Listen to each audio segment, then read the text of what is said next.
ReNEET 2026 is an advantage. ஏன்னு தெரியுமா? Yes, you heard it right. அது ஏன்னு தெரிஞ்சுக்கிற முன்னாடி welcome to our channel. This is doctor D'Souza. இன்னும் நம்ம சேனலை ஃபாலோ பண்ணலாம், ஃபாலோ பண்ணிக்கோங்க. Why it is advantage? First, it is a second chance.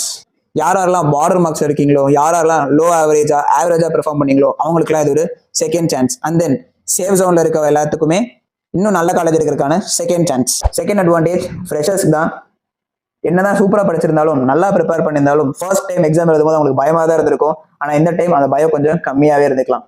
10th public எழுதும் போது எவ்வளோ பயமாக இருந்துச்சு, ஆனால் 12th பப்ளிக் அந்த அளவுக்கு பயம் கிடையாதுல்ல. அதே மாதிரி தான் ஃபர்ஸ்ட் டைம் அட்டன் பண்ணும்போது ரொம்ப பயமாக இருந்திருக்கும். பட் செகண்ட் டைம் எழுத போறீங்க, ஜஸ்ட் லைக் ரிப்பீட்டர் மாதிரி தான். ப்ரெஷர் தான், ஆனால் உங்களுக்கு ரிப்பீட்டரோட ப்ரிவிலேஜ் இருக்கு. அண்ட் தேர்ட், கிரிக்கெட் ஆடிருக்கீங்களா? ஸ்ட்ரீட் கிரிக்கெட், அதில் ட்ரையல்ஸில் அவுட் ஆனால் அவுட்டு கிடையாது. அதே மாதிரி தான் இட்ஸ் அ ட்ரையல். இனிமேல் தான் வரப்போகிறது ஒரிஜினல் நீட் அப்படின்னு நினச்சிக்கோங்க. ஃபர்ஸ்ட் பால் அவுட் ஆனாலும் பரவாயில்ல, இந்த பால் கண்டிப்பாக 6 அடிக்க ட்ரை பண்ணுங்க. 6 அடிக்கவும் செய்யலாம். அண்ட் லாஸ்ட்லி, நிறையா பேர் நிறையா இதை சொல்லிட்டு இருப்பாங்க. இதை கேட்கறது, எதை விடுறது, நிறையா கொஸ்டின்ஸ் இருக்கும். என்னோட டிஎம்லேயே என்னென்ன பண்ணுறது, எப்படி ப்ரிப்பேர் பண்ணுறது நிறைய பேர் கேட்டுட்டு இருக்கீங்க.